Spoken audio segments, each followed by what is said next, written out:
when there was first pitch. Yeah.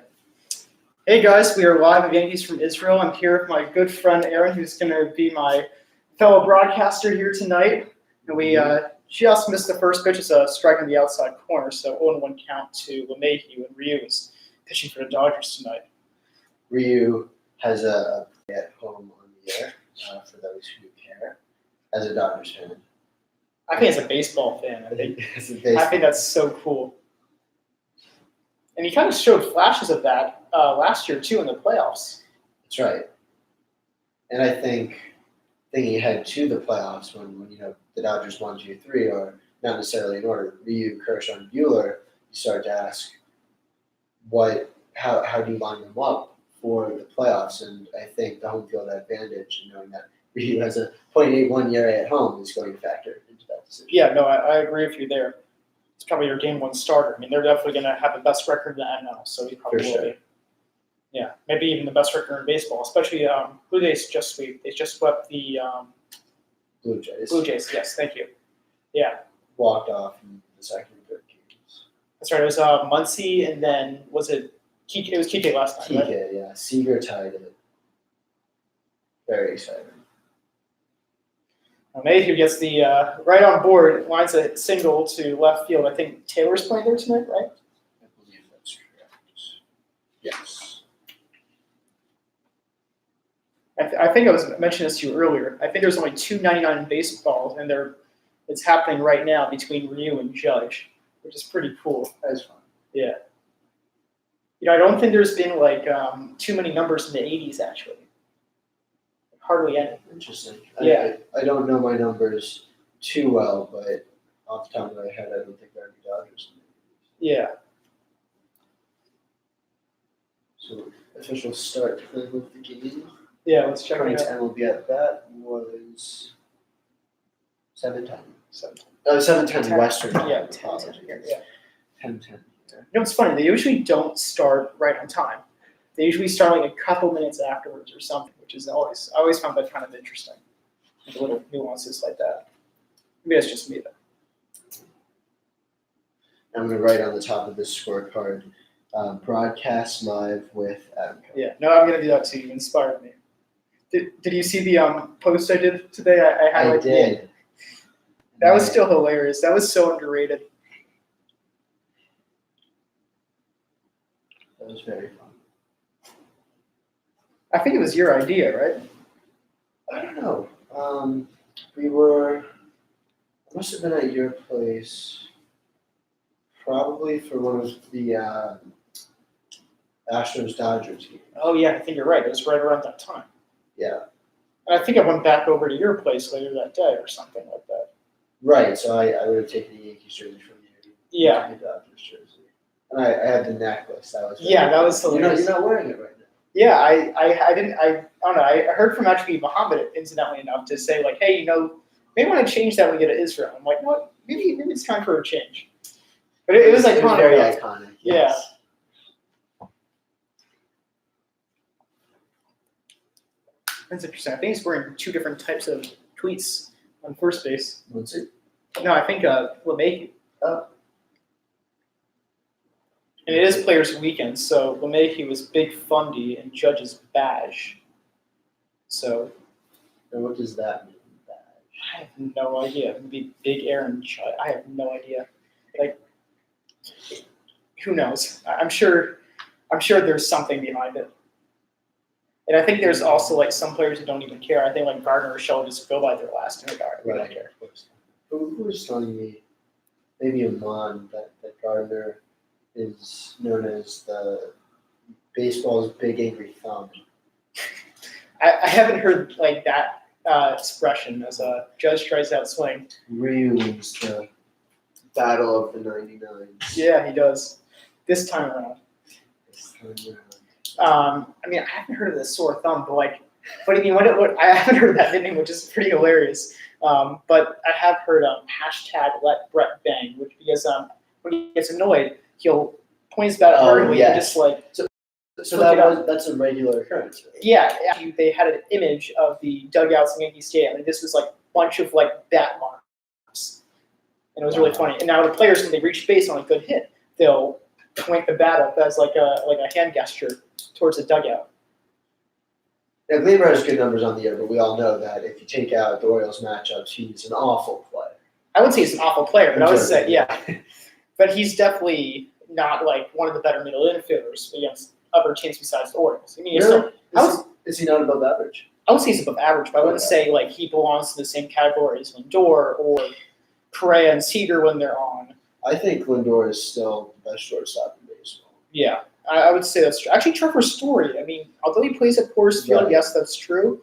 He's a really good defender. He steals a lot of bases. I think he's up there as well. I'll tell you, he's been a great fantasy player. Yeah, definitely gives you a lot of good numbers. Fantasy does not discriminate against Coors. Thankfully. Wow, back-to-back strikeouts right there. He really fished for that one. Swinging on a bad ball. That's what happens when you get guys who don't walk too much. They swing at pitches like that sometimes, but they also make really good contact, which is important. I mean, Sure. Look at the guys with like above average contact rates like LeMahieu and Urshela and Torres, and they all actually really good runners in scrimmage because they don't strike out as much and they kind of get almost like more zoned in, which is interesting. That's the kind of guy you want with guys on base. You know, Yeah. The Dodgers 2 or 3 years ago had weighted runs created plus had all these guys who were kind of underrated, like Peterson and Grandal, who were good hitters who didn't hit for high averages. But the issue with those stats is that that's in a vacuum. Right? If there's no one on base, that's the kind of hitter you want. But with the bases loaded in 2 outs, Yeah, you just want a single. exactly. You don't need someone to go for the fence all the time. You know, a walk is fine, I guess. But really, if you have a guy on second, you want the single. Yeah. You don't need bases loaded. You know, as much as like, I mean, both of us, I think we both love analytics. And like, I think actually you helped me get into it more. Like, I love using fan graphs on my articles actually because like you helped me get into fan graphs. That's just amazing. It's I actually like it better than baseball reference. Me too. I was never a baseball reference. Did you start out? I tried looking at it, but I mean, the one thing I think that's cool they have is they always mention like the All-Star Gold Glove selections or so. And Right, that is helpful. Yeah. So Sanchez pops out to second base. So pretty good inning from you. I mean, LeMahieu was actually slumping a little bit, so at least we see a hit there. But you know, Ryu showing why he's dominant. 0.81 ERA, just went a little lower at home. Ooh. Oh no, that's right. Thought I must have scored card. You put F4 or P4? I put P4. P4. It's just like it's just like a thing. Yeah. It was a pretty high.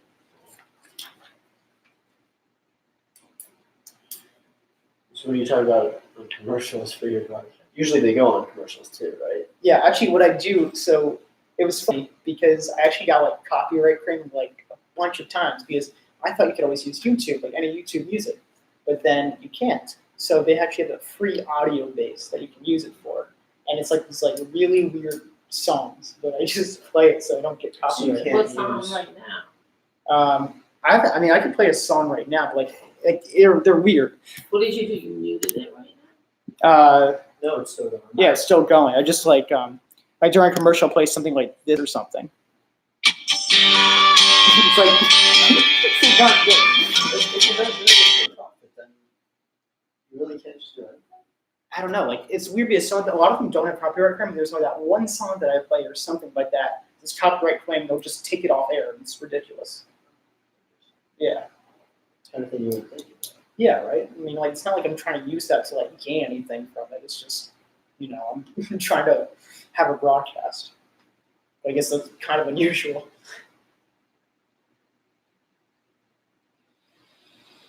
Do you think Paxton will ever reach 200 200 innings. ever in his career? Wasn't he close a couple years ago? I think that's like 160. I think that's his career high. Yeah. I'm telling you, he's like a worse version of Chris Archer. Well, it's been better than Archer this year. Yeah, Archer's been awful this year, but I'm saying like if you look at like career Right. wise. He had one really good season. Yeah, I don't think did Archer ever have a season under 3? I want to say yes. Yeah. I want to say yes two in too. a row that were like 3-3-2. Yeah. Between like 3.2, 3.6. And then Right. he had like 4 ERA, got traded to the Pirates, and he has not really been good there. Despite their reputation. Yeah. So this lineup we're seeing for the Dodgers is very, very much tailored to a lefty. And Dodgers' biggest weakness is still probably hitting lefties. Really? I might be making that up to an extent, but it just kind of, as a Dodgers fan, it feels that way. A couple of years ago, I think they were the worst team in baseball against lefties, and then last year they were like the best team. But this year, there are just days where if some lefty on the Diamondbacks you've never heard of is shutting them down. But to be fair, yesterday, Jacob Wagasback of the Blue Jays, who's a righty, held them scoreless through 7 or 8. It's weird because the Yankees actually had a problem with lefties for a while too, even though they've now had more righty hitters in the past couple of years. But it's always like, it's not really the lefty that throws hard because, they David Price, but it's the lefty that throws soft. Like guys like Wade Miley who would just shut them down for 6 innings, or Gio Gonzalez. And Pollock ground out to TD there, so 1 away. So that's just 6-3? Yeah. So start time was 10-10, right? Yes, sir. Thank you. So this keeps broadcasting. Oh, I see the camera's on. Yeah. Yeah.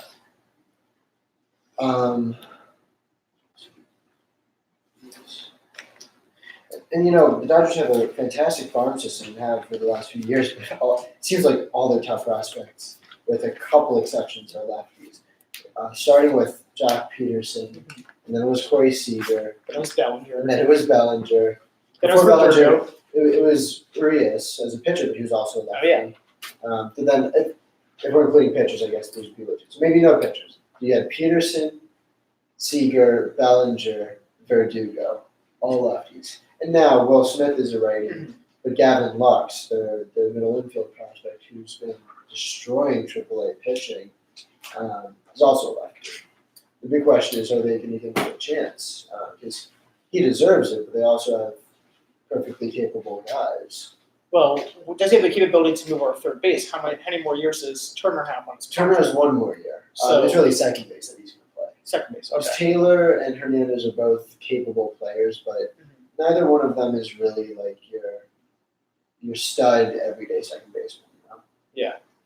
That one's grounded towards. That's a big shift against Turner, and Turner can hit to all fields too, right? I think so. Yeah, I guess he must pull the ball a good amount of time, at least on a ground ball. But I kind of envision him as a guy who hits to all fields. That was the second baseman. Yeah.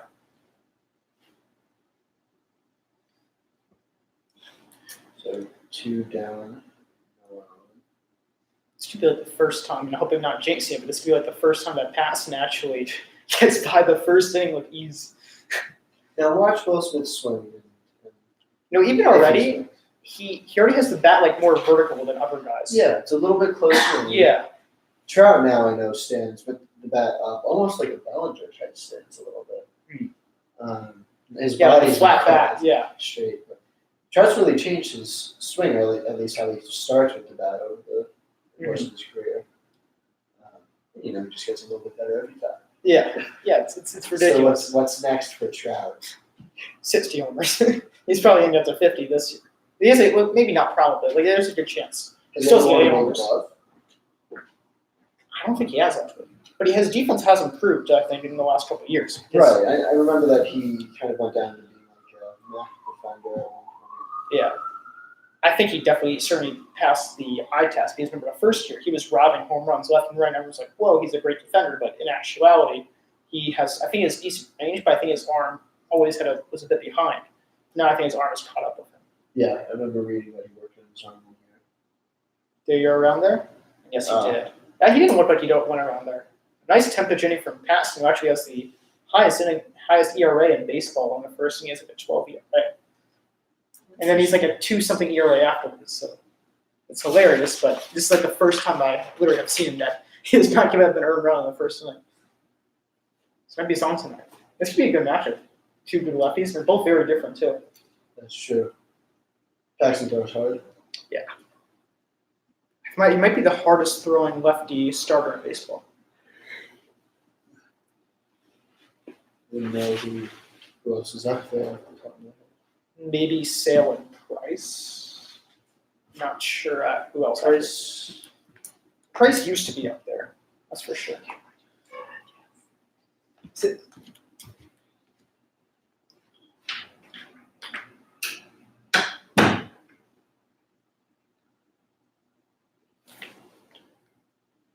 Baseball news right now is Jordan Lyles has now hit the D-backs for 6 innings. Yeah. You know, he really had a great first half for the Pirates. This year? Yeah. And then he kind of fell off the face of the earth in the second half. And I think they only signed him for a $2 million deal, and I think the Pirates actually swapped him in for I don't know what their haul was, but he was a good rental for them.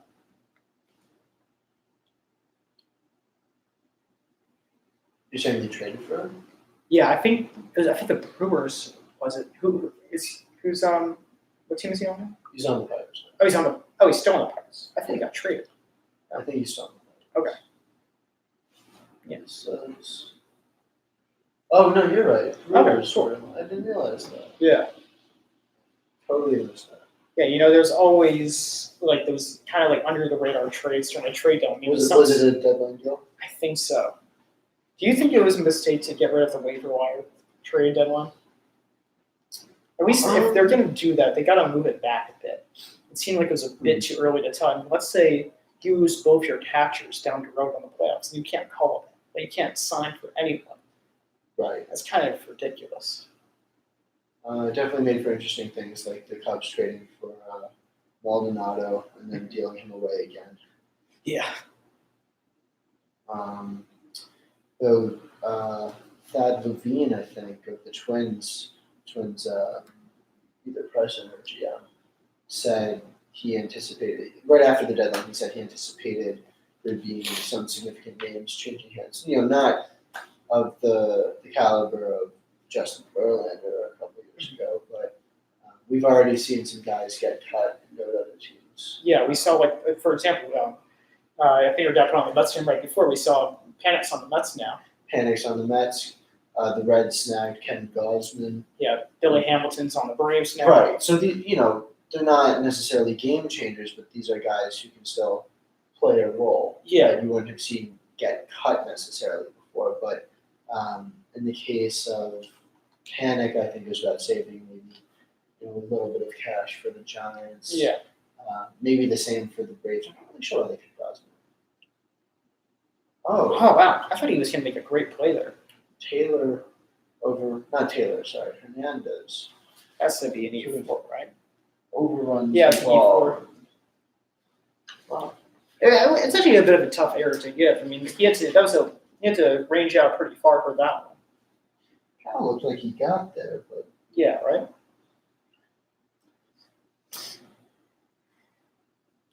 I always thought KJ had a lot of pizzazz about him. great personality. Yeah. Probably Sorry, what were you going to say? 2 years ago, he was the rally banana for the Dodgers. Rally banana. He might have been responsible for the bubble machine in their dugout at some point. See, I'm glad to have that could be a first run of the game. Actually, Taylor cut it off pretty well, and Dieter will stop at third, but a nice extra base hit for Urshela. He actually has, I think it's his 30th double of the year, which you wouldn't think of Urshela. I mean, you wouldn't think of him, batting 100 points above batting average or hitting about 20 home runs this year. He has 18, I think, right now. But still, pretty cool. He's playing third.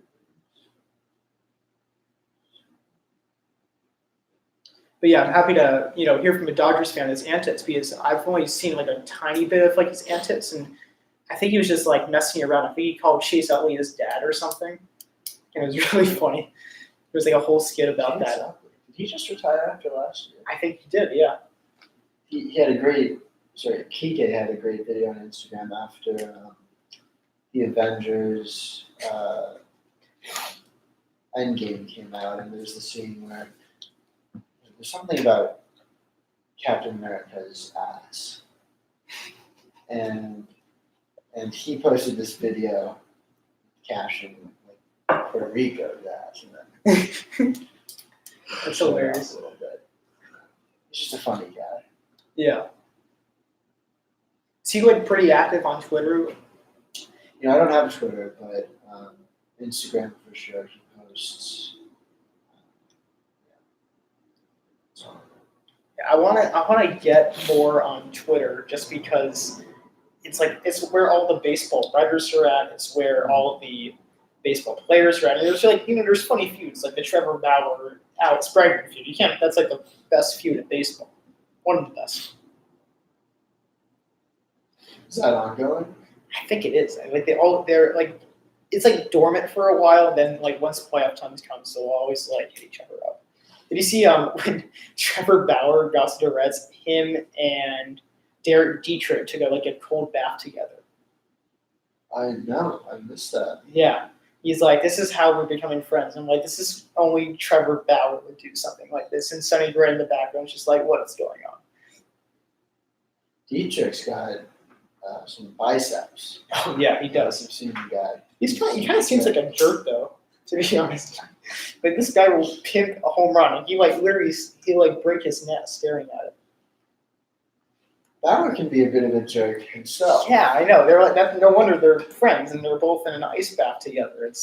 Did you see what he said about dating women? Yeah, right. He posted his list of rules, and It was very weird. one of them was don't talk to me about a serious relationship because I don't do feelings or something. Yeah. Oh, and he's also like, I'm going to be seeing other women as well. If you have a problem with that, don't talk to me. Yeah, it was very weird. Okay. I don't see why he needs to post that. I mean, I guess whatever floats your boat. I mean, don't going to stop you from doing that. But I would think.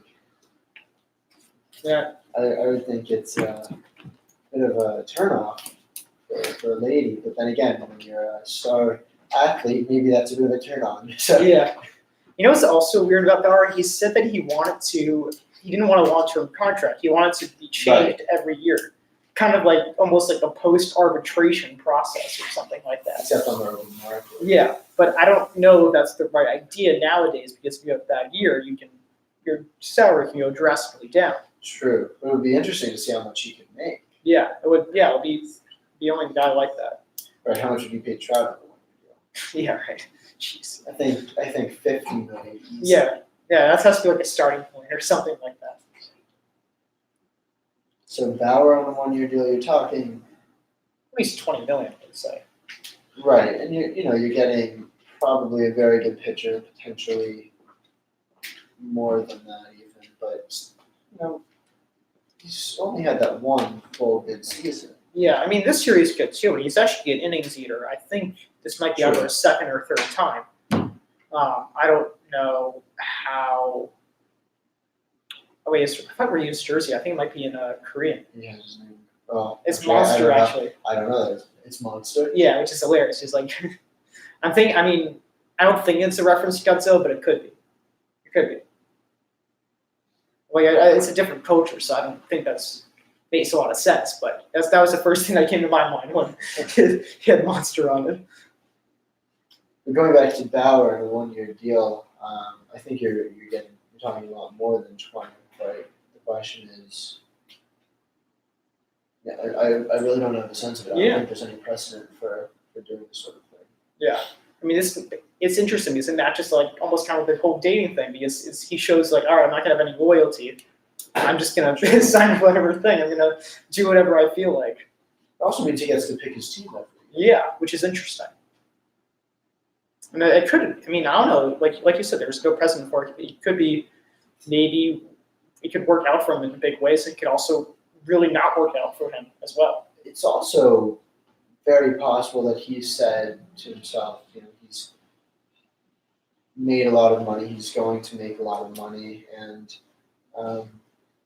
maybe he doesn't actually need to squeeze every last dollar out. Maybe that's not the case because the baseball that athletes try to get the money that they very much deserve. Maybe that's his gambit. He wants to be paid accordingly. I'm not sure. Even if that means losing out some. It could be. That's Well, look at Grandal. Remember when he signed the Brewers? He's like, I Right. want less years per annual because I want that contract for Right. catchers. For other catchers. I don't know how much of what he was trying to do there, right? Because that was a little bit random too. But He ended up, I think, making a little less than the qualifying offer. yeah, which is funny because he He's could have made He's so good. yeah. I mean, you guys have a good young torn. Russell Martin is also a good veteran presence in your team too, Great back. especially with young catchers like Will Smith. Absolutely. But I think you're right about Bauer making what he's worth. Even if that means he has a down year, he's going to be making what he's worth the following year. Yeah. He could also be like, even though you said that maybe he's not trying to squeeze up every last dollar, he also could be. Because imagine like he has a good year. It goes from 20 million and then next year to be 25, and he builds on that, then it'd be 30. That's rather true. than like, 5 years, 100 million. He could maybe make more over that time. So it's more risk, more reward. yeah, That's exactly. true. And it's really, they didn't go there. No. Oh my god. He would have scored easily Yeah. on that. I mean, you can't blame Gregorius. You got to blame the third base coach, Phil Nevin. Clean. I think that was tough if Smith had gotten it right away. It originally blocked right in front of it, and then the ball kind of skipped by afterwards. So I think Gregorius may have actually had a good read there. He just wasn't able to find it, and that was the difference there. Ooh, but he got halfway down the line. Yeah. It's not him, though. It's Nevin. I mean, you can never, you always blame the player for, the base running there, but You think Nevin should be yelling at him, go, go, go?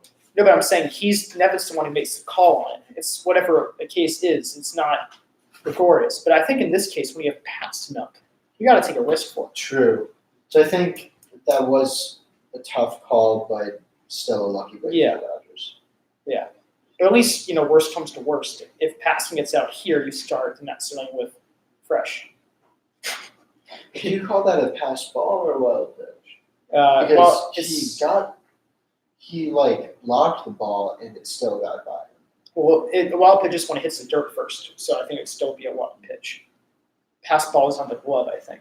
Okay.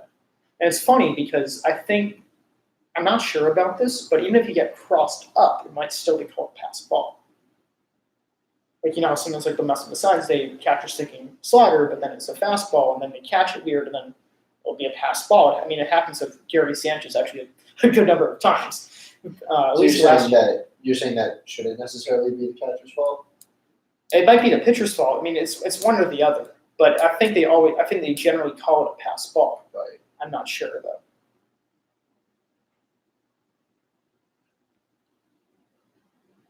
Actually, in passing gets no way. There it is. Yeah. Big looping curveball. Dodgers really have a knack for that. They really love that big looping curveball. You see Rich Hill and Kershaw. Bueller throws a little bit of a harder Yeah, I was thinking that too. curve, but you're right.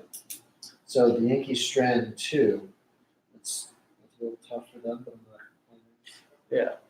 At least with Urshela's hit and even LeMahieu, they can hit Ryu a bit, but Ryu is also great with keeping the runners on the bases as well. So that was an error in the hit. Yeah. Put down his 2 hits at first. That's not bad. It happens. It's okay. The perfect scorecard. I don't know. It's really tough. I don't know how I got so many last year. How many did you have? I think I had 20. One every 5 games or so. It was Did you do good. every single game?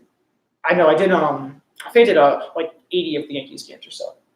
Yeah, just about 50%. This year, I probably got about 60 of them because I was trying to hang out with friends more and early in Israel, and all that stuff.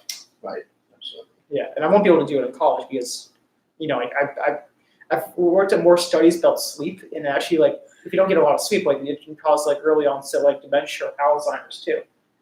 So We don't want that. yeah, we don't want that, of course. The good thing is college is done basically after April, so you have a whole 5. Well, baseball starts while you're in college and ends when you get back. Yeah, but then there might be a summer internship too. The one that I had here was broadcasting 2 games. Yeah, I couldn't broadcast a third one because I was already very tired. I actually really couldn't even watch Yankee Mapper because I was already watched 18 innings of baseball. That was 7 hours long. Oh, two games a day. Yeah, that was my job. I mean, I loved it, but Were you paid for that? yeah, I was paid. It was fun. So I was an amateur broadcaster, which is cool. It'd be cool. I mean, my goal by the end of college is to kind of broadcast in the Cape Broadcast? Cod League. Oh, That'd be cool. that's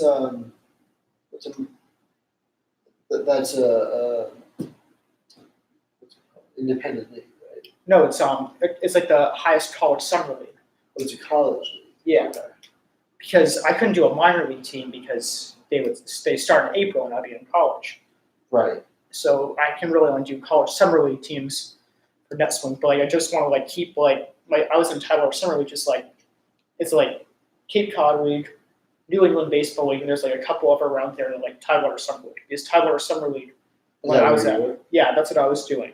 That had college players from JUCO to D1 and everywhere in between. They're all college players, but Parker went JUCO, didn't he? Might have. Something like that. Yeah, JUCO, because you can finish in 2 years rather than if you go to a full 4-year school, you can't be drafted until the third year actually. So is there a difference between JUCO and community college, or it's the same thing? I think it's the same thing. Because he got drafted. Well, he debuted at 18. Yeah, so I guess he got drafted out of high school then. Or maybe no wait, he went to JUCO at 16. That's what he did. Interesting. Yeah, I guess he completed high school early. Yeah, I mean, clearly he never had any intention of the schooling being his career. Yeah, I mean he's a legend. So Probably most hyped prospect ever. Yeah. Or at least from the time, no one's ever been that hyped before they were drafted. yeah, he was Sports Illustrated's golden child. Adley Rutschman, Bellinger strikes out. That was a pretty nice slider though. Swing. That slider just kept moving away. Rutschman, 1 overall to the Orioles this year, was clearly the number 1 prospect, but even him, you didn't really hear his name in that way until maybe the month before the draft. Yeah, but I think what really got Harper on the map was that like 450-foot homer he hit in high school, and he also was a pitcher. He threw like 90 yards down. Like both him and Trout, multiple no hitters in high school. Because why not? So he debuted 2012. Yeah, I think both of them debuted. And let you know, Trout originally. The year before. Yeah. So that means Harper was drafted 2010. Yeah, I would say so. I think first overall too. And Strasburg first overall the year before, right? Yeah, something like that. And Both Strasburg was hyped too. Yes, and he, I think, rightfully so as well. Yeah. And he's still actually one of the best pitchers in the National League, one of the best pitchers in baseball. I don't actually know what his ERA is right now, but I know he's had a good year. Yeah, I think it's mid-3 to like 4 or something. Corbin too. I mean, Astros have a great rotation. Yes. I'm telling you, Corbin's a lefty. Scherzer's amazing, but he doesn't scare me like Corbin does against the Dodgers. Yeah, that's understandable. Verlander, Cole, and Greinke might all be amazing. Come on. Once he grounds one into right field. But Wade Miley. Yeah, it's funny? The Astros, 4 of their 5 starters are top 5 ERA in the AL, and Miley's included in that, which is Jesus. It's like, when did Miley become that good? Yeah, like I know Bauer even remarked like the Astros are construing something up, but it's probably because they analyze spin rate the most. So look at the last 3 years, they've been the best in spin rate. Right. And even with Garrett Cole, there's an article about him saying his spin rate went up as soon as he went to the Astros, which is a little fishy. Yeah, right? It's like, maybe they're using better tar than the rest of baseball. Yeah, right. So Bauer might actually be hitting a nail on that one. They're doing something. And of course, the guy who was also in the rotation last year was Charlie Morton. Yeah. Who might also be top 5. Yeah, exactly. So it's ridiculous. And it's funny because Morton originally was on the Pirates. I don't know if it was his original team, but like he was on the Pirates, and Pirates originally helped him out. And then when they went to Astros, went one step further. Right. And then they're set after that, which is funny. So it's kind of like the Pirates are like a step-up team to the Astros. Martin, Cole. I do think that Verlander's not a lock for Cy Young.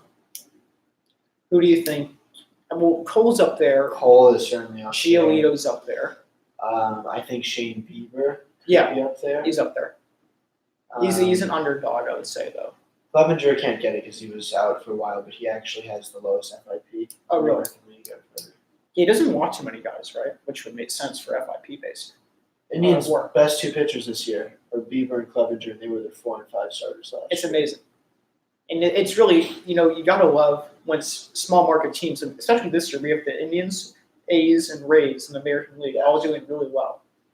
Indians are, maybe more than any other team have, you could argue, like the strongest core. Mhm. I mean, maybe not the strong, but they're right up there with the best teams. If they had the funds, they would be fielding a team. And they did for a couple of years. Yeah. They're still good, But their prime's starting to fade away a bit. Right, they don't look like they really compare to the powerhouses. Yeah, I mean, I think pitching-wise, I think they can be good for a while, but, once Lindor goes, I think that's going to be really tough for them. So he'll be a free agent. I think him and Correa have 2 more years. Yeah, something like that. I think Lindor's first full season was when they went to the World Series in 2016. So it'd be 16, 17, 18, and then 18, which would give him 2 more years. Good math. Thank you. Muncy goes to second base on the wild pitch. Yeah, hit the dirt first. What was one of the strangest plays ever scored during a baseball game? It was a pop out and foul territory to the pitcher. Huh. Right? You never see that. I think it was Severino who caught it in front of Sanchez because Sanchez couldn't find the ball. And Severino was actually a pretty athletic pitcher. Severino got flagged for pine tar, didn't he? No, he was flagged for, I think, showing off his pitches. There was a better terminology for it. Who had pine tar in his game? Michael Pineda. Pineda, well, on the Yankees, right? Yeah. Actually did it twice. And I think both times against the Red Sox, too. Do you think it's a line drive or a flyout? I would call that a line drive, but I could see it being called a flyout. You want to check that? I'm putting my money on line drive. All right, I'll go with you there. Oh, yeah, you can check it. Oh, okay. That's just my guess. Yeah, I agree with you. We're on the same page. Let's see if the... Taylor, strikes out a lot, but I really like his swing. I think it's really great. Did they say line drive? Yeah, you're right about that. But I don't think Taylor can live up to the expectations that he had with that first year for the Dodgers. Well, he had a 400 batting average on balls in play. But did he also hit 20 homers, too, that year? How many? I thought he had 20. It was more. I think it was more than 20. Wait, who was that guy? There was another guy. It was he made that big error in the playoffs. It was For the Dodgers? yeah. And he's disappeared now. Oh, are you talking about injured toes? Yep. I know that area you're talking about. Yeah, yep. I think I was here for that error. No, I know where I was. I was in Maryland. Oh, okay. But I do remember that was watching. against that Cubs team that just had that feeling about them that was their year. Oh, it was 2016, yeah.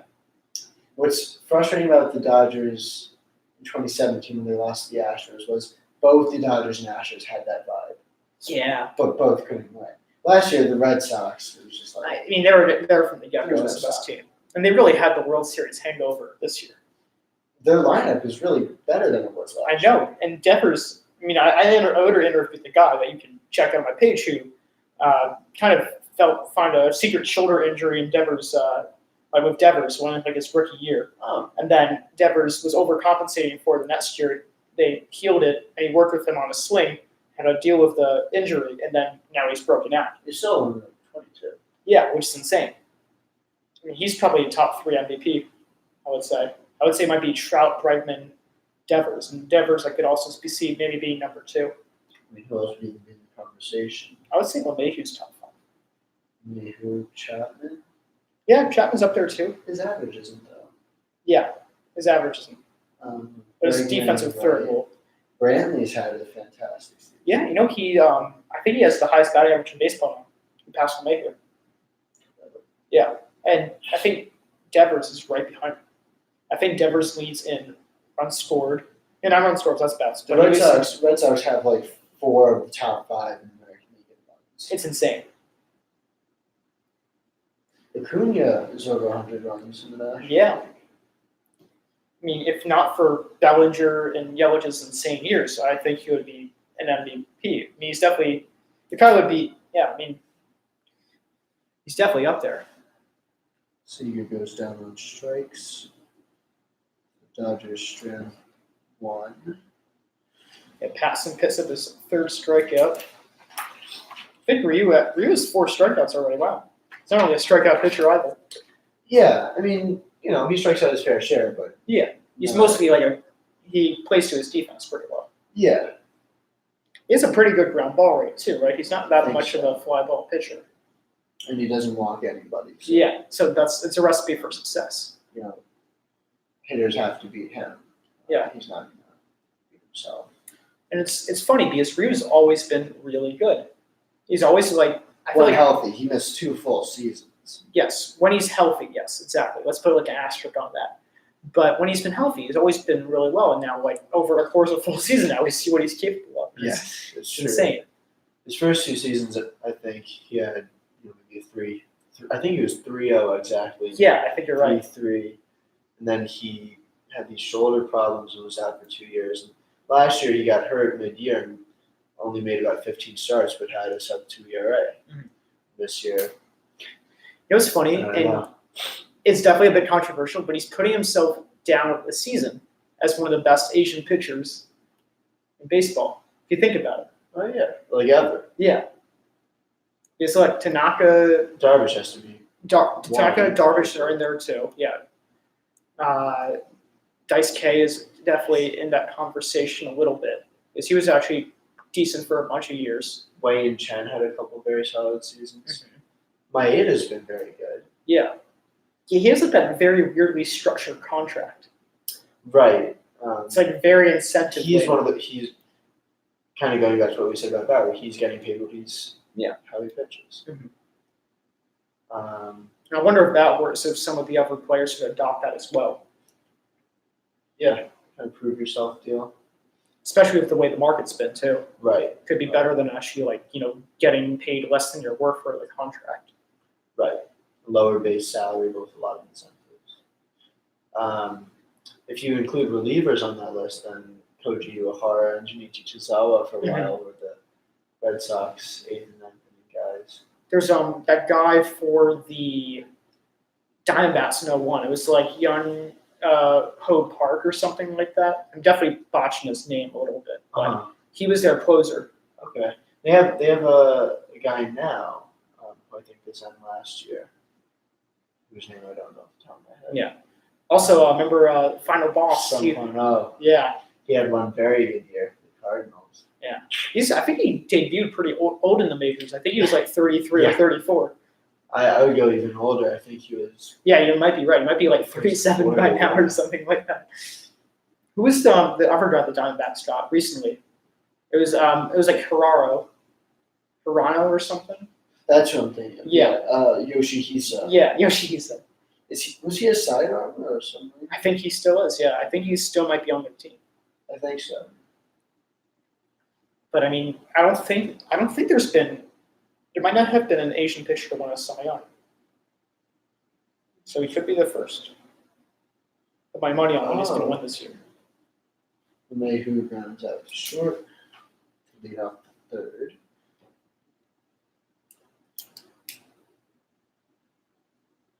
I never thought about that. Never been an Asian pitcher that won the Cy Young.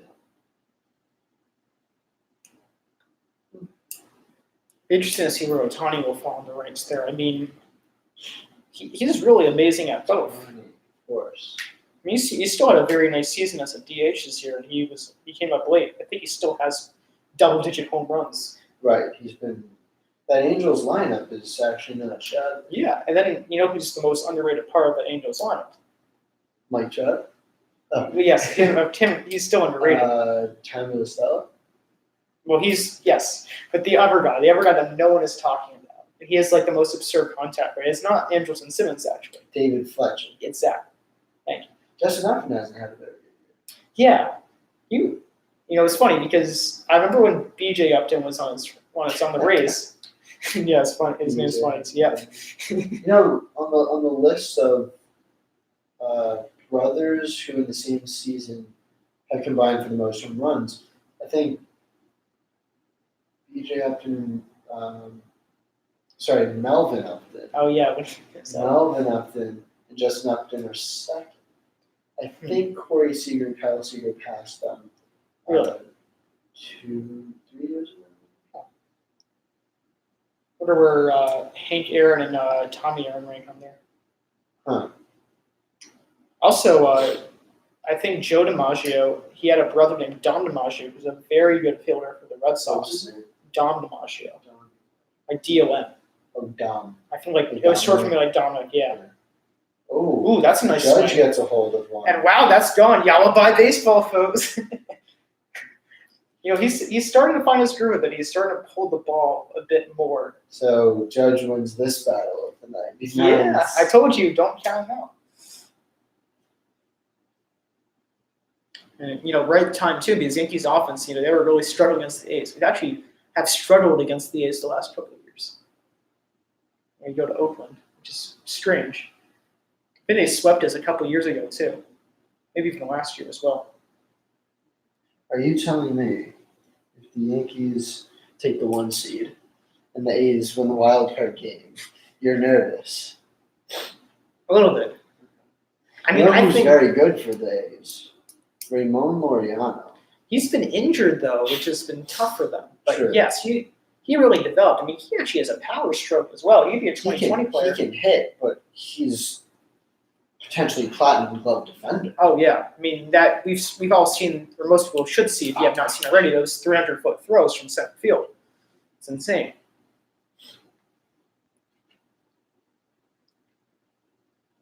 He's one worth watching on the highlight reels. Yeah, definitely one of the more exciting players. It's funny because we're starting to see like a brand new crop of like 2020, 30 players with Acuna Jr., Fernando Tatis Jr., and Ramon Laureano. It's exciting. I think and a lot of analysts have been saying this as well, that we have some of the best gun talent in baseball. Oh, it's almost insane. ever. It's very, very good. You look at Torres and Tatis Jr., then Trout and Harper when they were younger, and then you have the whole new wave of shortstops with Correa and Dorr and Seager. It's insane. And so many more besides them. Yeah. And it seems like different guys who you weren't expecting keep coming out too. Story wasn't a big name. Ketel Marte wasn't a big name. He's he might finish top 5 MVP this year. Of course, you've got Swanson. Yeah, Swanson's finding a stroke this year too. Right, he's been hurt for a few weeks now, but Ahmed Rosario is very good. Trey Turner, don't forget about him. He could, I don't know if he'll ever hit 30 home runs, but he's a 20-50 player. Mm-hmm. And it's funny. I think it's very hard to be two-dimensional now as an offensive player because stolen bases are starting to become a rarity. So I think Turner's power output, I think he might barely have double-digit home runs this year, but he still has like 28 stolen bases. He might be do you think he's the fastest player in baseball? He definitely is up there. I remember him, he's a righty, keep this in mind too, but he ran to first base in like 3.05 seconds. That's insane because you have, it's not a lot, but the distance matters when you're out of the righty's batter's box. What's average? I think the average is like 4 something. I think it's like, it must be around 4 for lefties, but like 4.2 for righties or something like that. Like the average shot will take 4 seconds. So when you're under that, it's insane. To be exactly at 3, pretty much, that's absurd. That's pretty cool. Yeah. Yeah, the Dodgers don't really have anyone who's that fast. Bellinger's good. Taylor's got some speed. Not that they're slow guys, but they're just not stealing bases. Yeah. If those guys, if you take 10 years ago, they would both have 20 stolen bases at least. Right. But now with the Dodgers, I think they have, correct me if I'm wrong, I think they're the most homers for a National League for any team. Why would they want to risk doing stolen bases, especially if, they say that you should only steal if it's 75 to 80% of the time that you make it. Right. Yankees, Torres has some speed. I think he's like average. Still has a little speed. Yeah, LeMahieu actually stole 20 bases once. Right, LeMahieu's fast. Hicks has some decent speed. Yeah, Judge actually has speed. Judge and Stanton are both above average base runners. Yeah, which is funny because they're both really athletic. They're not really base stealers, but yeah, they could be. I'm telling you. 20 years ago. 10 years ago. there's guys like Brady Anderson who would be like 20, 50 guys. So I know it's really taking this part again, but they've also taken some fun aspects. I mean, I kind of missed the plays. That's where you struck out Torres there for the second time. I think that's his 5th strikeout now. So He bounces back after Judge. That was actually a pretty good at bat from Torres. Torres had some hard foul balls. He did. It was a little ahead of it. And then it seems like he tried to adjust and was a little behind it. Yeah. Couldn't really figure him out. Actually, his pitch count's kind of up there for Ryu. 52. Sure. Wonder if he'd probably still be able to get through 6, I would imagine. I think we'll have to see. Yeah, 5 or 6. Dodgers bullpen. Urias got suspended for domestic violence. Yeah, I heard about that. It was tough to hear because I really do like Urias. Yeah, it sounds like it's. Doesn't sound good. I think all these cases, it's hard to know. Of course. They said he pushed a woman who might have been his girlfriend in a parking lot. I think it was something along those lines. So, it doesn't sound quite as horrible as Chapman. Actually, no, Chapman just wasn't bad. He just fired 5 shots into an open field. He was actually, I think, the best case out of anyone. Because I don't think he actually abused the girl. I think he may have pushed her against her. I'm not sure about that part, but I just know the main part of it was that he got angry, went out to open field. The girl wasn't in the open field and just fired like 5 to 8 open shots with a gun. And wow, that one's gone too. Yalapai baseball for Gary Sanchez. Kind of one-handed, down on a knee, sort of. Oh. He really has great power. I mean, he easily has the most power of any catcher in baseball. But he may not necessarily be the best catcher in baseball, but oh wow, that was actually his 100th home run. And he's the fastest catcher to do that. Beats Piazza by, let's see, he beats Piazza by 67 games. Oh wow, that's insane. This era, right? I mean, it's not surprising anymore. Like Trout passes his career high a month before it's over. It's not surprising anymore. It almost, you love the home run, but like I said, I miss the stolen bases. I miss the sack bunts. I miss guys, putting on scrappy plays. baseball. Yeah. And that's why LeMahieu and Urshela are kind of like dinosaurs in school season. Which is weird to say that because, they're still great players and right. They still hit decent amount of home runs, but they go the other way. They play situational baseball. But you're right. It's why I like having a guy like Verdugo in the lineup with the Dodgers. He's hurt right now, but kind of looks like a scrappy baseball player too. And he's hit for decent power. They think he's going to be more of a doubles hitter than a home run hitter. Maybe top out at 20 or 25 homers at his peak, but he puts the ball in play. Mm-hmm. I like that. Yeah, you can't. I mean, the Yankees in the past, I think this is their best offensive team because they can actually do well with runners in scoring position and they hit a home runs. You can't be home run or bust every guy out. Right. You need to have guys who are not amazing at on base percentage. You have to have the guys who run the 315 on base percentage, but hit everything in the zone. Those are guys like we talked about earlier that you want with bases loaded, not just no one on.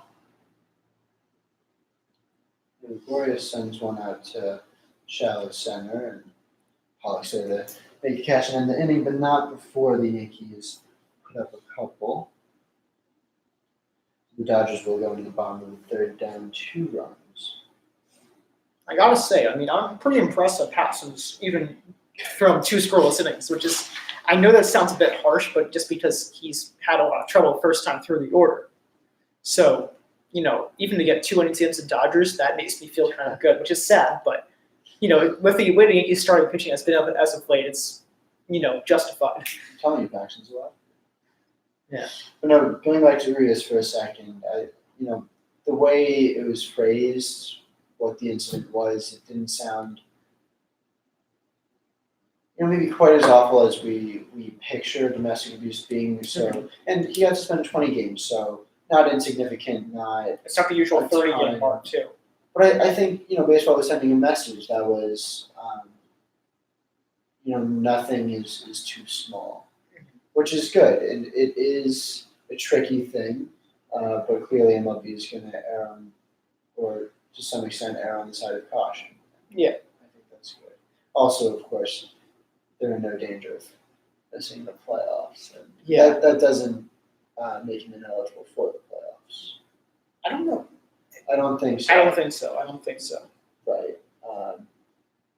The PED suspensions, dude. Did Yeah. you see the recent announcement? Yeah, that was so weird. They were saying how like gas station pills for like these sex pills could have like PEDs in them.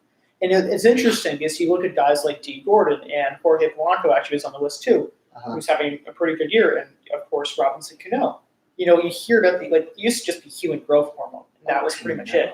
And now it's like stents and like ones you never even heard of. So I think like for some of them, I wonder if like they would actually don't know because the list is grown. Was that Kevin Durant? Yeah. Katie is sporting the dark hoodie at the Dodgers. Of course, California. Yeah. Well, Also New York too. now, Now yeah, yeah, New so York. it's perfect. It's a perfect series for him. He might be from Los Angeles. I don't know. All these basketball players all have rumors of going to the Lakers, and then they never go to the Lakers. Isn't Dwight Howard like the most recent guy? They just got to. Oh, check this out. Kike Hernandez is wearing Gold helmet. gold helmet. Of course. Of course. he is. Yeah, why not? We love Kike. You wouldn't expect anything less. Look at his bat too. I mean, it's just everything is styled out. Now, maybe I just haven't watched Players Weekend. Are they always this decorative? It wasn't like that last year. I don't remember the uniforms being this like black for away and white for home. That's kind of the tendency we saw with the Mets game too, and watching a little bit beforehand. Right. Kike's a fun player. Him and Taylor are both really great, embodying the modern day utility player, but both solidly above average players. Yeah. Of course, he had probably his biggest stage game was Game 5 in the NLCS against the Cubs in 2017, where the Cubs had stayed alive by winning Game 4 the night before, so they went into the series down 3-1. They went into the game down 3-1, and Kike had a 3-homer, 7 RBI game. Oh yeah, that's right. Just put them away. Yeah, that kind of like burst his name on the scene a bit. It was funny too because Roberts, either before the game or after the game, had said he had dropped Kike in the order. We were down to 7th or 8th, and he said, "I need someone in the 4 or 5 spot who's going to be producing RBIs." And then Kike went out there and produced as many RBIs as you could hope for in the game. That's perfect. Baseball's funny like that. Oh yeah. And I wish those stories would go out a bit more publicly about fun stuff like Kite's antics or like him and his manager getting into a dispute about his order, and then he produces more than the 4 or 5 guys in the lineup. I mean, those are the fun parts of baseball. Like fans like us can appreciate as Hernandez doubles down the line there. Actually, Just inside the line. yeah, he'll stay at 2 right there. As maybe we'll dish it out in the corner. Yeah, maybe the Dodgers can get those runs back.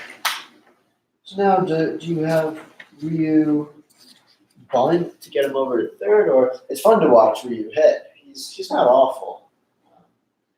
Is he a righty or a lefty? I think he is. Ooh, that's a good question. A lot of pitchers actually bat switch, which is really I'm weird, thinking righty. right? I think so too. And then Syndergaard bats. Yeah, lefty. that's right. Syndergaard bats left. As does DeGrom. And Matt's bats righty. DeGrom homered today. Yeah, he did. He also had 13 strikeouts. Yeah. Okay, so he's bunting. It is fun to watch him. I don't know if he has a home run in his career. Okay, got the job done. Yeah. He's a big guy and he's got a big face. If you look at him. He really does. But he's slimmed down a little bit from his first I kind couple of seen that years. too. He used to be kind of chubby, and now he's not fat, but he's not skinny. But he's not, yeah. But he was kind of, he has some almost like baby fat, it seemed like. Yeah. In his first year. That's a hard pitch to swing. I mean, you're getting jammed inside, just hope and he pops it up too. He almost is scared of it. Break a finger. Yeah. All right, so how do you mark that on your scorecard? I mean, how a lot of stuff in the scorecard is kind of just representative, acronym for the name of it. So you put SB53. Okay. Yeah. Kind of like that. Yeah. I mean, I do it this way, but it's fine. Okay. Yeah. I might have done 5-3, then put SB in Yeah. the bottom right corner. Maybe I'll do that next time. But yeah, to each their own. I mean, So they've got quite the shift against Pollock. Yeah. LeMahieu's the only guy on the right side of the infield. You almost want to see Pollock hit a hard bunt on the first base line that would force LeMahieu to run in. Mhm. Pollock's fast. Yeah. He doesn't look like a fast guy if you look at him. Yeah. But he's one really good year for the D-backs. That really set him. That really got him his contract with the Dodgers. What was it? 5 years, 60-something million. I think it's 4 years. Yeah. Technically 4 years as a fifth-year player option. I think it's a player option. Yeah, I think you're right. But it was all about luxury tax purposes. Oh, okay. Fair enough. But yeah, he's still over 30 bases, I think. Yeah, I think he may have been a 30-30 player. Or at least close to it. He was close to that at least. And last year, before he got hurt, he had kind of turned a little bit more into a power hitter, and I think that's also what the Dodgers saw. Yeah. Now, because of that, sorry to interrupt you, but sorry, continue your thought if I did interrupt. No. But it does seem like once these hitters, find a feel for power, they start running less. And, that's happening with everyone. It seems like every year their power numbers jump, and especially now. I mean, look at Trout as a prime example. I mean, 42 homers already passing his career high. It's only August 23rd. Right. So it's like Machado a few years back went from 20 stolen bases to 0. It's not because he couldn't steal bases anymore. Because his team said he shouldn't. They didn't give him the green light anymore. But you're right. It's fun to see guys like Acuna who had a solid, I think, 12 stolen bases at the All-Star break. But then I think it was a combination of I think he moved into the one spot when Albies was struggling, and maybe part of that, or maybe the coaches said run more. I don't know what it was, but all of a sudden he started running like crazy. Mm-hmm. So the first month after the All-Star break, he stole 50 bases. There's 1 week where I think he stole a base a day, which is really fun to watch. Yeah. And it'll be interesting to see what becomes of him. I wonder if he'll have another 30-30 season after this. I mean, I think, of course, he shouldn't, but, maybe he'll tap that power. He could be a 45-homer guy, and maybe he'll still, still be good because there'll be 15 to 20 stolen bases or so. I'm still thinking about this year. I think the question is he 44? Yeah, I would love to see that. I think he has 35 homers. 36, actually. 36 homers and 30 stolen bases. Yep. He would have to go on an upward tear for the next I think it ends on September 28th, the regular season, that is. So, a bit earlier. When he started stealing bases like that, and I have him on the fantasy team, so I really saw when that happened. My theory was he was going for 44, and I realized how he moved into the one spot. That's the more likely explanation. And ground through the hole, gets past the shift, so you're right, he just that hard ground ball. They're not just rewarded with that with their first run of the game. You really would like to see guys hitting it against the shift, though. It's ridiculous. Well, it's not. It's harder than you think. I mean, I wonder how much a pitcher pitches with the shift, because let's say everyone's hitting the pull side and you throw it inside. It's hard to turn on an inside or go the other way of an inside pitch when it's 97 miles per hour. I mean, you have to be. I mean, I guess you could be 8 on it and make it work, but they say Greg Maddux was like that, right? He would tell the defenders, how he was going to pitch the guy, and if he put it in play, this is where it was going to go. Yeah, actually, another cool fact about him is that the catcher never gave him signs. He would the catcher's side with the way he would flick his glove out. I did not know that. Yeah. Wow. He really was like the professor. Was that his nickname? I know it's Hendricks' nickname now, but I think they called him something along the same lines. Kyle Hendricks? Yeah, they actually called him. I was watching his. I think he threw 7 shutout innings yesterday for the Cubs, and he kept calling him the professor. So maybe as a kind of ode to Maddox, since they both don't throw that hard and have filthy changeups. Now, Ultimate Frisbee has a similar thing in terms of pitching to a certain defensive alignment. Turner It's a high pop. lifts one to center field, but Gardner's there.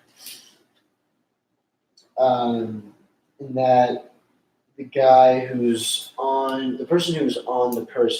defender who's guarding the person with the disc will typically, the most common one is to force flick, and flick is another name for the forehand. So that means they're really guarding the backhand. They don't want them to throw the backhand. And they're still going to try to stop the forehand, but they're letting them throw the forehand more than the backhand. And that's because if you picture someone who's righty and they're throwing with their right hand, and you're forcing them to throw with on that side, their forehand, then the other guys on the defensive team know that that's the side of the guy they're guarding that they should be covering more.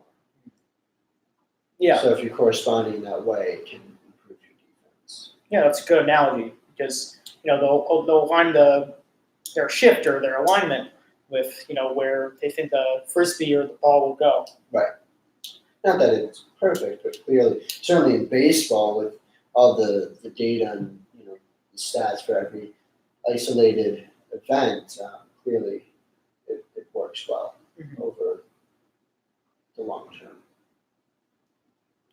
Yeah, I mean, there's new stats every year, and they're saying I think the Yankees were also pretty high last year, but they got 20 more outs above average from the shift. And they factor in okay, does the shift work this time? Does it work? It's not work this time when it's applicable. But it was funny because in that same game they had 3 plays that went against the shift, but it really does help. There's always that one hit that goes through and it goes against the shift and that's the game. But for the most part, it's seen unforeseen ways that for example, if Gleyber Torres playing right behind the bag at second earlier in the game and fielding that ground ball, it works. It used to be a hit up the middle. That was your sure way to get over a slump. But now you can't even do that. You have to go the other way, which is tough because you're taught from a young age to show that power output and easy ways. Yeah, exactly. And it is frustrating to see a guy beat the shift, but it's easy to forget how many times the shift is beating the hitter. Kind of ignore those benefits. But if it wasn't working, teams wouldn't do it. Yeah. It's also funny because it ruined a lot of careers too. I mean, it ruined Chris Davis's career, ruined David Ortiz's career a little bit, ruined Mark Teixeira's career. I mean, guys just started falling apart because. Well, Big Papi still went out on. Yeah, he did, but he credits the batting average taking the shift, when it kind of took away about at least 30 to 50 points of his batting average. That's what he said one time. He his final season was 2015. No. I feel like it was 2016. 2016.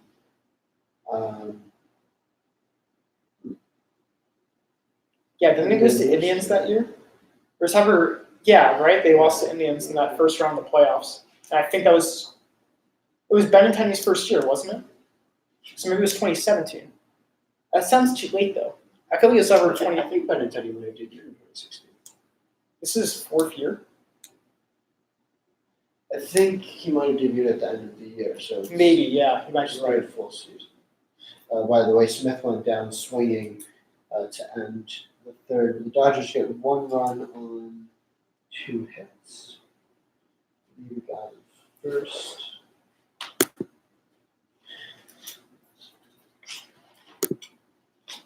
I don't think we've had any viewers tonight. It was funny because I really try to go all out with getting people to watch, but it's just good practice.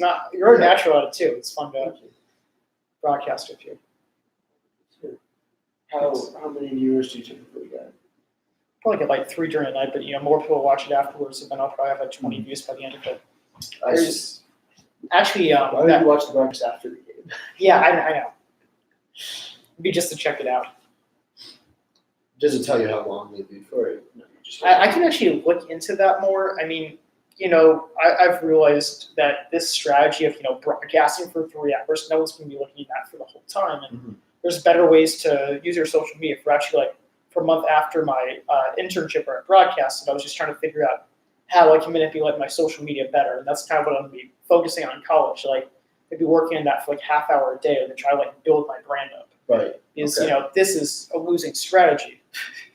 But it's fun. I like doing it. It's good practice, but it's a losing strategy to broadcast 3 hours That's a the day. only thing. Yeah. So you still plan on doing the broadcast? Yeah. I won't do that the first month. I have to do the playoffs because they're playoffs, but I won't be doing it probably for the next month or so. This could be the last regular season game I do. Right. College. Adam goes off to college tomorrow. Yeah, that's why we have to do it tonight. College man. It'll be my second year, but it's a first for.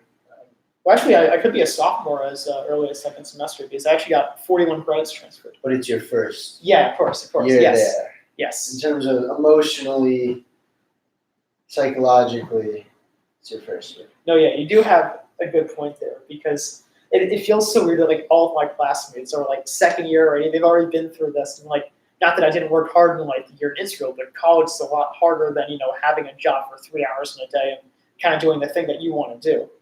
Is that what it was? 3 hours a day.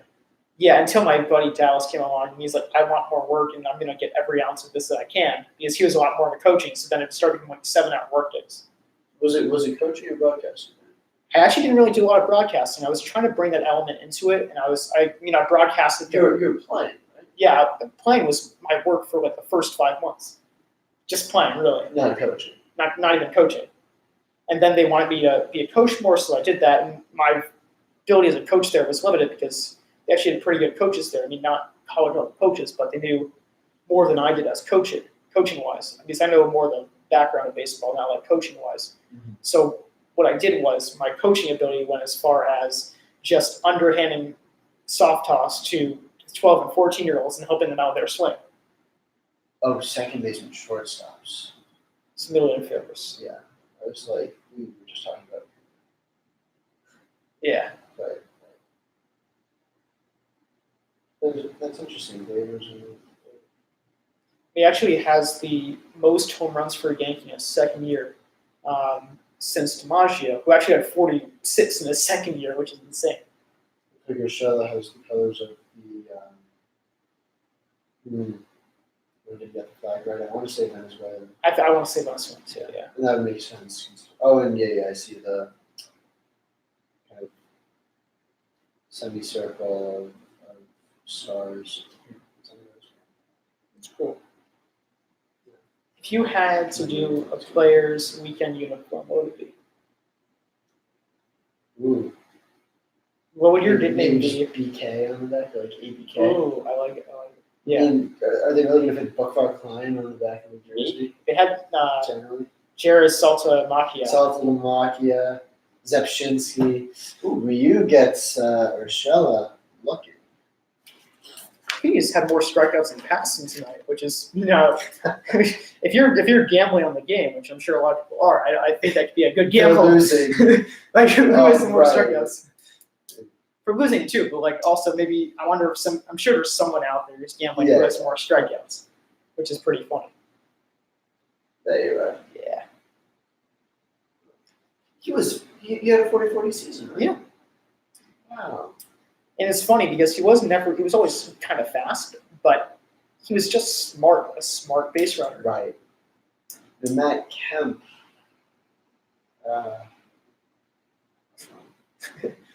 Before our time. Highest paid player.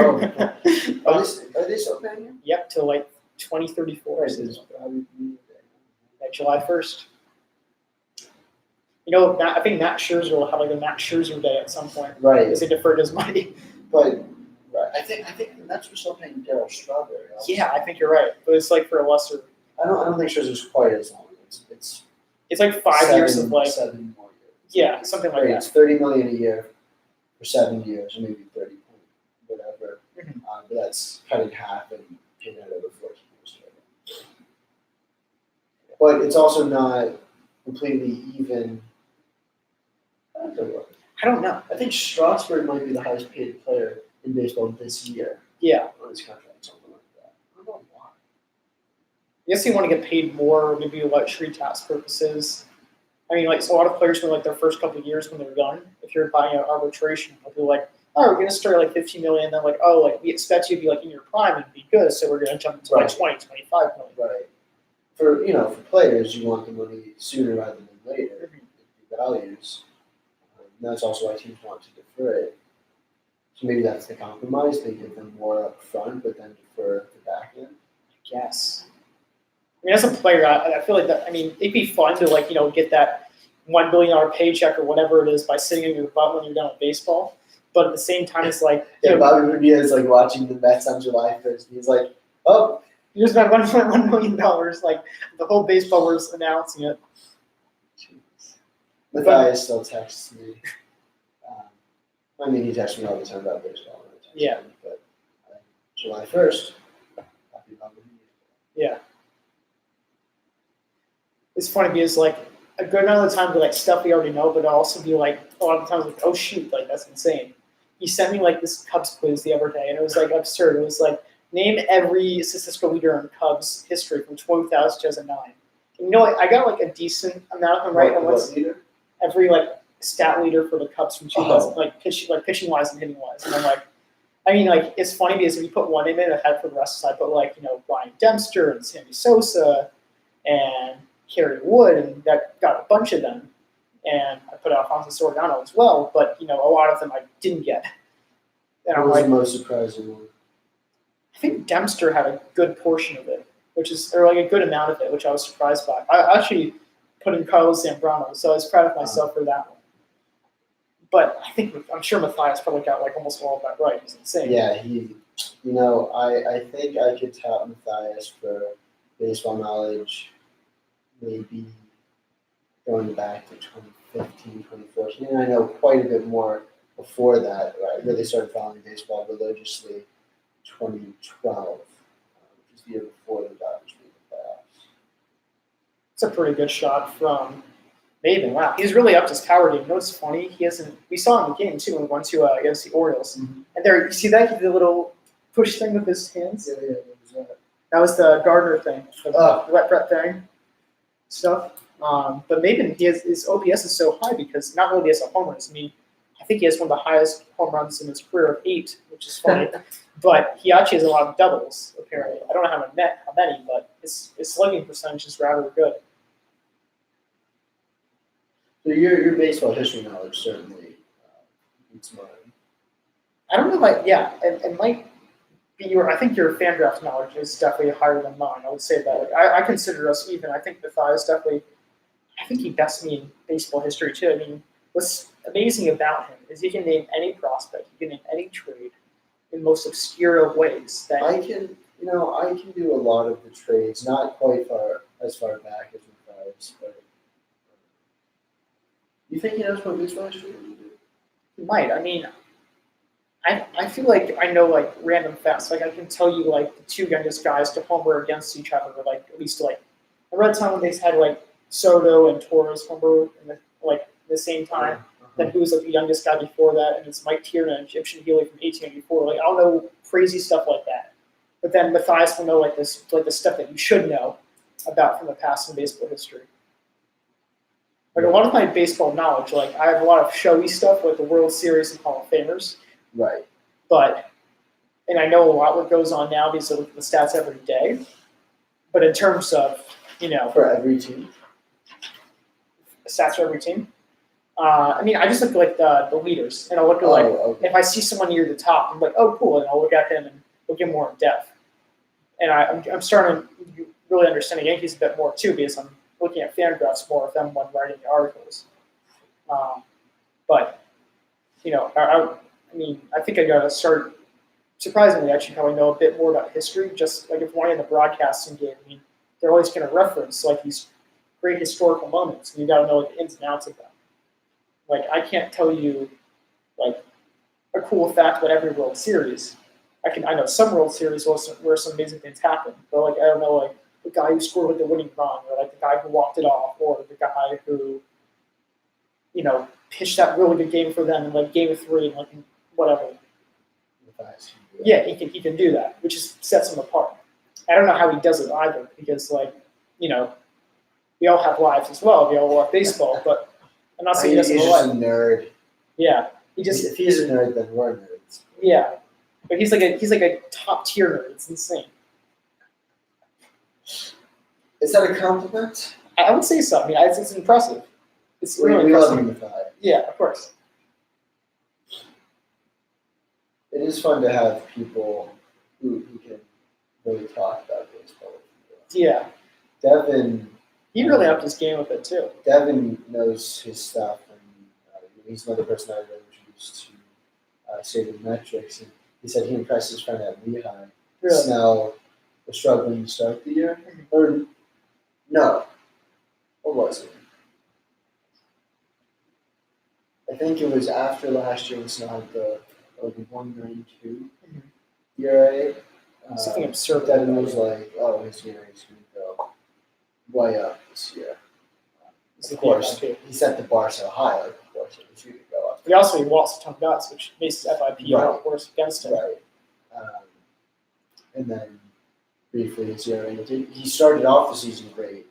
Then briefly his ERA went up over 5. And yeah, it was like, wow. Right. That's cool. Of course, you're not going to get that right every time because the advanced stats said one thing at one point doesn't mean that it's going to happen in the future, but more so than the face value stats. Mm-hmm. If you're still looking at RBIs, I confess, maybe I shouldn't name him. I'm going to. My older brother still thinks RBIs are a relevant statistic.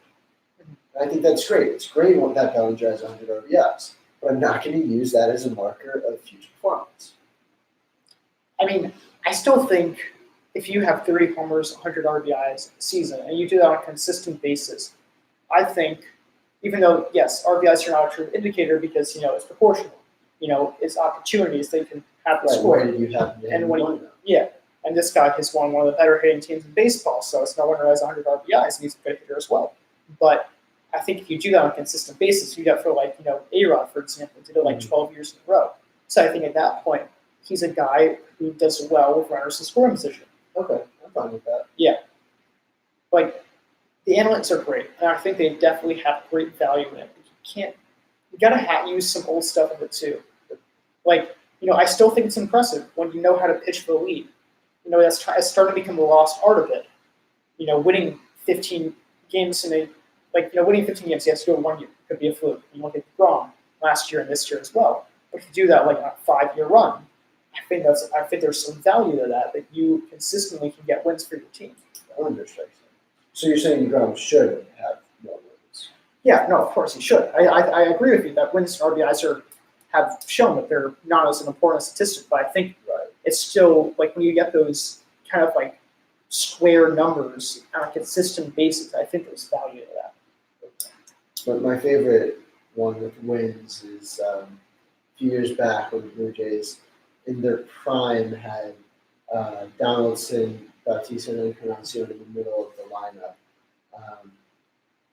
So they were scoring runs like crazy. I mean, that was one of the best offensive teams. That's before the Astros came around.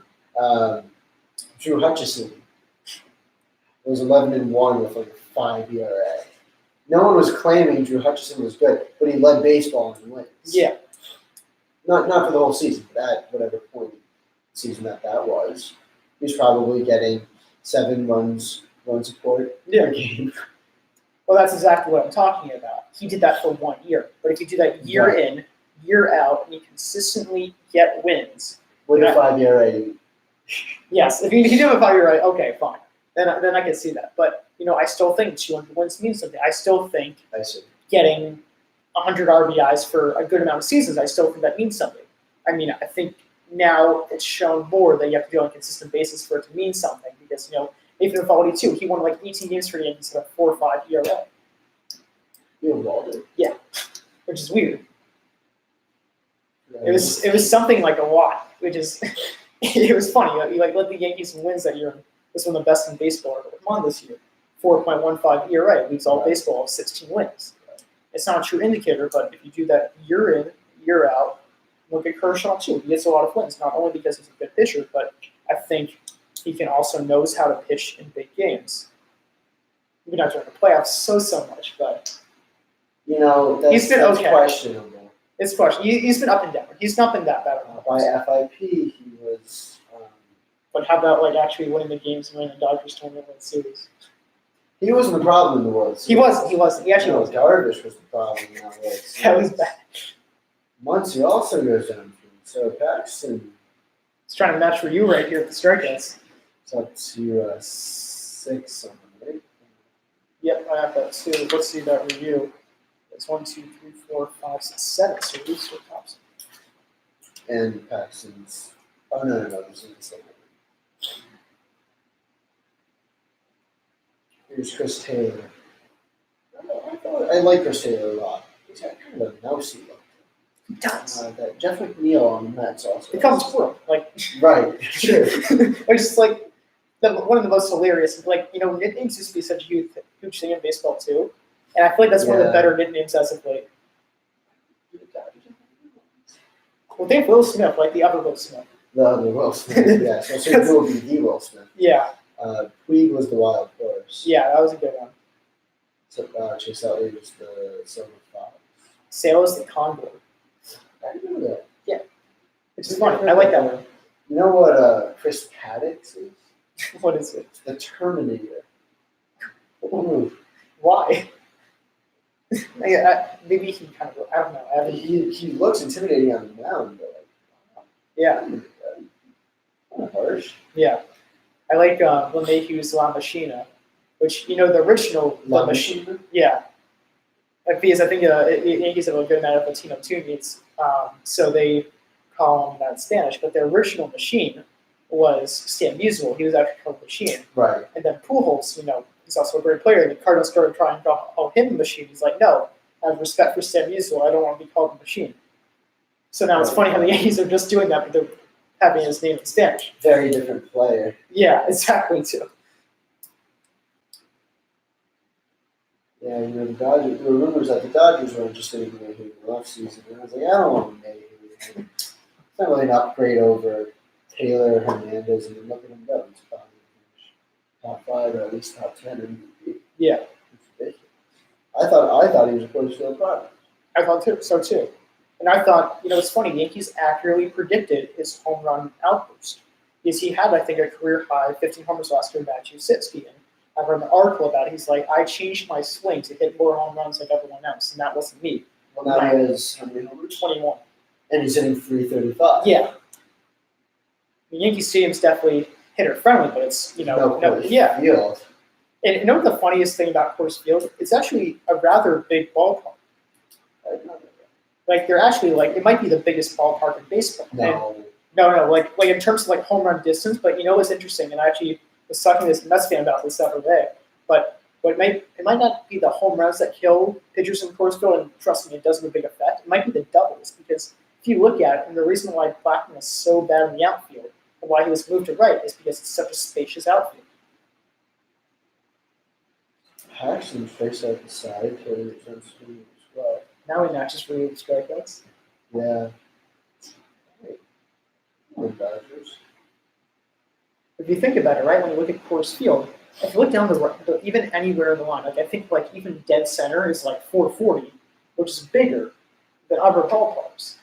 But yeah, but I think because of but in Coors Field, I heard that the ball travels an extra 50 feet there, which is a lot. So that 440 is more like 390. It's a big ballpark. Because it's trying to adjust a little bit for the Coors Field effect, but it's also incredibly spacious because of that. And they do, if you want, I'm sure you see it year in, year out. Ramil Tapia, led the league in triples last year or something like that. Right. I mean, my favorite one was when Evan Gaddis led the league in triples. And he had no stolen bases too. Right. That was just the Astro Stadium still had Exactly. What's their stadium called? Minute Maid Park. Yeah, the Giants Stadium just changed its name. Oh yeah, that's right. It's now called Oracle. Yeah, that's right. Which is the same as the Warriors. The White Sox changed their name too. Yes, they went from U.S. Cellular to guaranteed rate. They somehow worsened their name, which no one really thought was possible. No. I think the Dodgers have discussed selling naming rights to the park. So it would be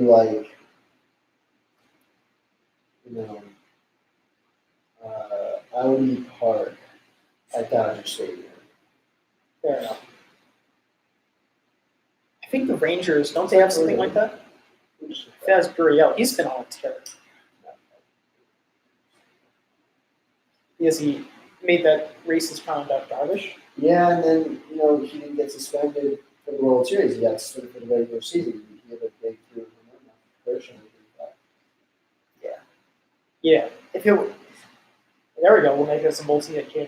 He was kind of something. He was 1 for 12 maybe even a little bit more than that. Now he's a 2-hit game against the Dodgers, which we'll have to see. And Judge is up on deck too, and That's left field, yeah. And Judge and Sanchez homered back in the third, so maybe this would be another big inning for the Yankees. All right, so with the strikeout and the home run, you would take that as the hitter, but for the purpose of this, let's say the 99 versus 99 battles, one. So this is kind of the indicator about who might win it tonight. This And might I be. don't think Reeves can have another chance to face Judge. Yeah. We'll see. Kind of a swing. Swing and miss and first pitch. Yeah, kind of a half swing right there. Heater coming in. Well, Bueller throws on. But Kershaw doesn't really look for that. Kershaw, I think even his prime, he barely hit 95. He averaged about 93, 93.5. Yeah. But if you want, he could dial it up to 95, 96. But he's averaging just under. Yeah. It's funny because I think his slider is like only a couple of tips below his fastball. It's like 86, 87. I mean, he's still getting the job done. He's not quite overpowering the way he used to be. Bueller's the Dodgers most overpowering. I don't know how Dustin May plays. You know what they call him, Dustin May? What? Have you seen what he looks like? Yeah, he kind of looks. His big red hair. Yeah. They call him Ginger Guard. But he's 21. He's special. Yeah. And Urias next year, he's pitching out of the bullpen now, but he's suspended now. He's pitching out of the bullpen. People forget he was the most hyped lefty prospect since Matt Moore, which really isn't the most. Remember that year that Matt Moore went 11-0. Start to see. I know we talked about the relatively of wins, but that was fun. And also Buchholz too. Remember, he also started 11-0 at the same year. That's right. But Moore had a couple of good seasons before he got hurt. Yeah. But Urias has been quite good at the bullpen, and he had a couple of good starts out of the rotation earlier this year. So I think he is a bit of an X factor, but he really is someone to watch out for on the Dodgers next year. Judge wins the battle. Oh, almost got him out. Judge lifts one just past T.J. Hernandez's diving effort in the outfield. That was way too long in the air for someone else to catch that. Was it? Kind of seemed like that. I felt like it was in the air for a good amount of time. Ballinger ultimately. I mean, it's off the end of the bat, and it's tough. And they're probably playing. Actually, no, they're probably playing pretty deep for Judge. So I think he is the only one to get that. It was a good effort by Hernandez, but yeah, he didn't really have it. Good job by Bellinger with that little shortstop throw. Yeah, Bellinger nearly, got an Ahu at second. First and second, no one out for Glaber. Good thing it's not the Boyers. He's up to 83 pitches, no one out in fifth. I wonder if the Yankees could chase him or something. He's been really good for the Dodgers out of the bullpen since his atrocious April, May. Joe Kelly. Oh, yeah, I heard about that, yeah. Filthy.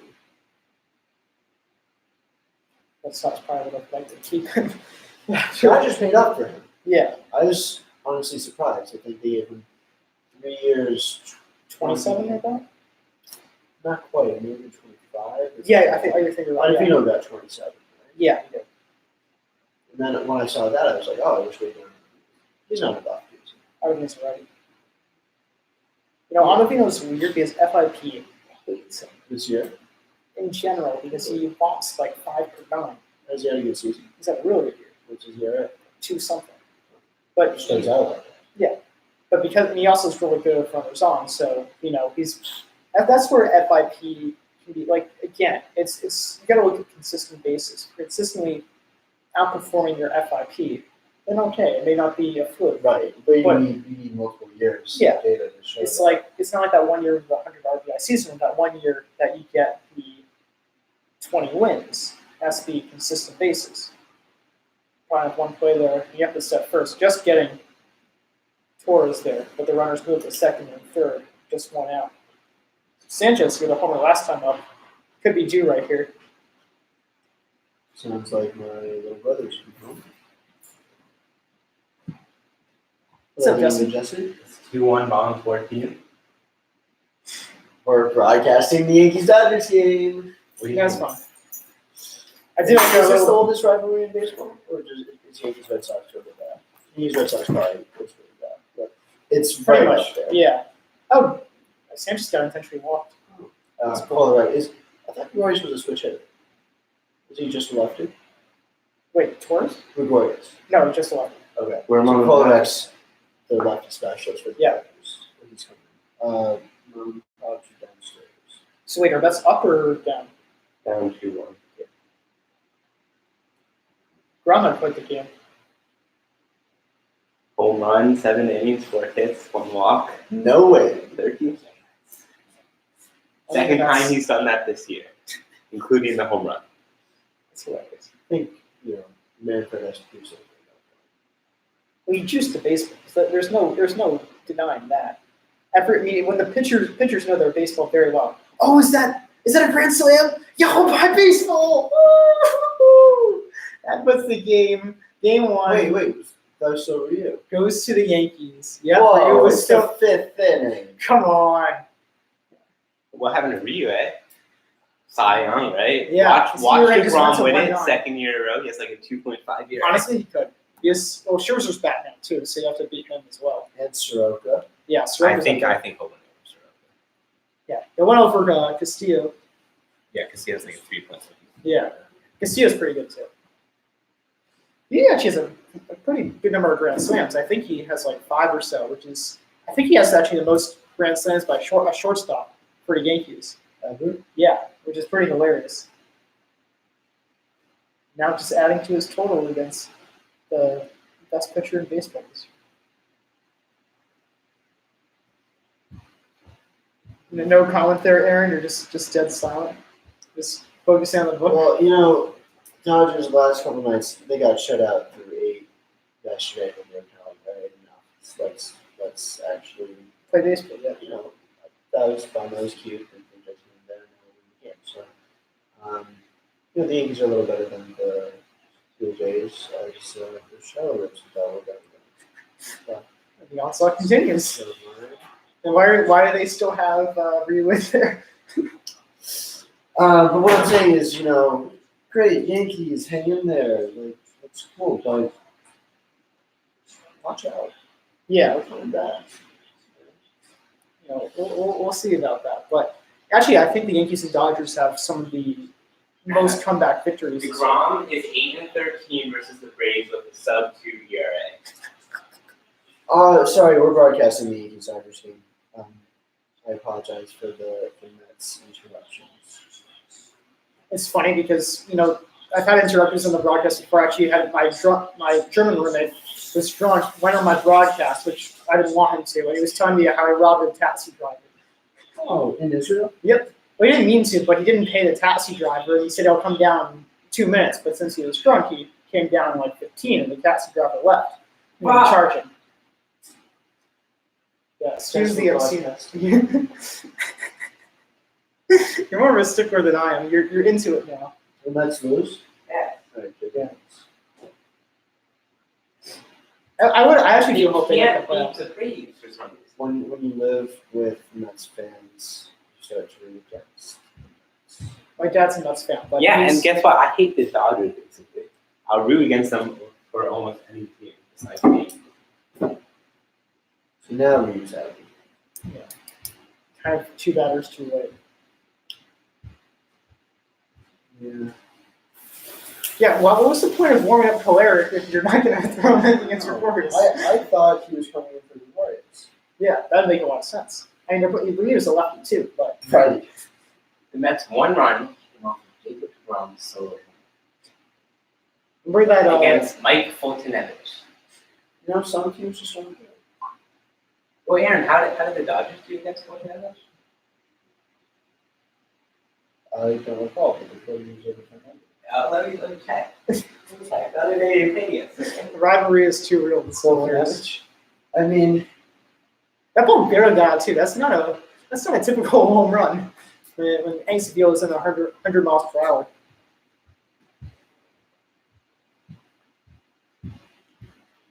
no, all teams have good days and bad days. Good teams just have a lot more good Mets have been the best team since also.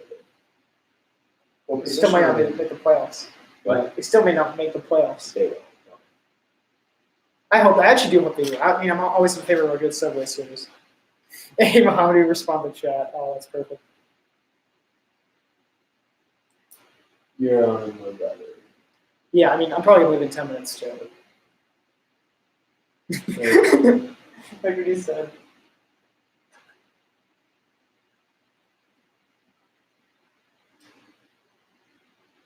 What number is Cleric? I'm not sure. Dodgers picked Cleric up from the Rays at the deadline. Oh, that's freaking. I wasn't even the Marlins at one point. Fortunately, I've had a really bad start. See, these Mets fans don't understand. 4.2 innings, 7 hits, 2 runs, 3 walks. Sounds like a good outing. Mets struck out 25 days today. What? Mets struck out 25. The Red Sox said to The record is 26. Yeah. That was an 18-inning game. What number's Cleric? 56. God damn it. You think they made a double switch? Oh, there we go. And guess what? Eddie Conforto struck out with a man on third, one out. In the first inning? Like, college. Yeah. He's just after you. That's hilarious. It's like 8K. Yeah, okay. That's actually pretty good. I think. Even though it's just his initials, it just sounds like you're fun. Fuck Familia. Familia blew it. I don't know. Why would you guys resign? He's actually been recently. Do That's you get mad at players individually? I mean, when it's Gary Sanchez not being at a single that could maybe win the game like that one time last year, then yes. But But like if a guy with that, I don't know. I feel like everyone's nuts. Like the guy says this too, though. They I get it. They're a bad team, and it's hard when you're it's like playing the players. It's like those are the same players. You need to do that. I mean, I don't know. I feel like you must experience having a team that's doing pretty well. When you have a guy who's new and comes in and just sucks it up, then yeah, it's annoying. Like Tyler Clippard or Anthony Swarzak or Nick Rumbelow was okay for us. Oh, that's just making fun. Oh, that's good. Better if You know, he was on the Mariners for a little bit. Speaking of the Mariners and Yankees, I actually met Adam Warren in Israel. really, He actually is an evangelical Christian group. you just ran into him. Well, no, because the place that is at the main baseball field in Israel is called Baptist Village, where Messianic Jews live there.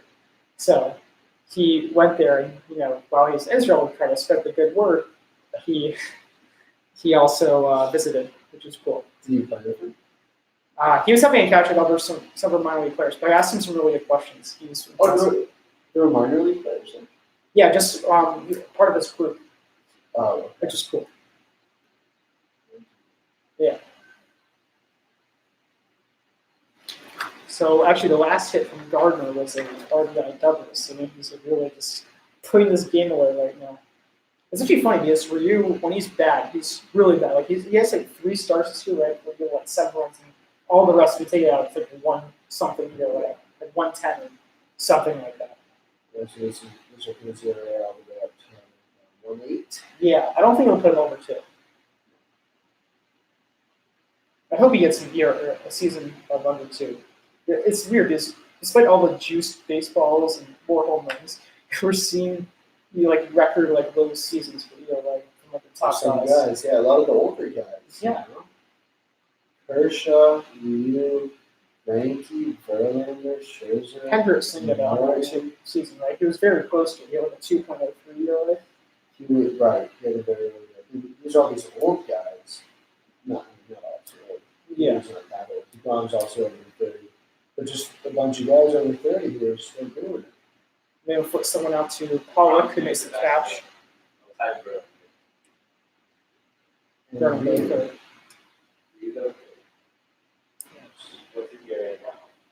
like 185. Even if you check him like that, because his line's finished after the Gardner got the double. Did you say SF for that? No, it's only a sacrifice fly he scores. Yeah.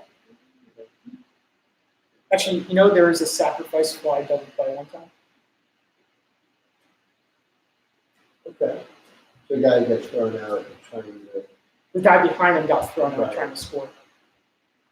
But he did get the sacrifice fly, which is weird. Right. That's 2-1. Oh, it's exactly 2. Oh no. It's probably like 1.99 something. It probably isn't exactly 2. It's probably something funny like that. Yeah, they have to run. Well, I'm sure next start he'll be right back on it. Probably back under 2 again. Or before they, sort of first.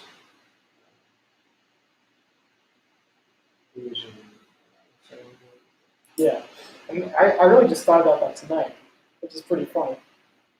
So let's see, Yankees got 5 runs on 1, 2, 3, get 5 hits and left 1. I think that's probably a good cue for me to go since it's right around midnight. All right, well, college man. Yeah, it was really fun broadcasting with you. Yes, and great to see you. Yeah. Thanks for coming over here on Yeah. last night. Yeah, of course. Where else would I be? And I will be in touch. We can speak when the Ducks are playing Yankees and World Series. Yeah, that'd be fun. I always have to, there's this one friend that always says give her a shout out. So shout out to my friend Elaine. Shout out to me. Yeah. And thank you guys for tuning in to this special broadcast. Got a name from Bart.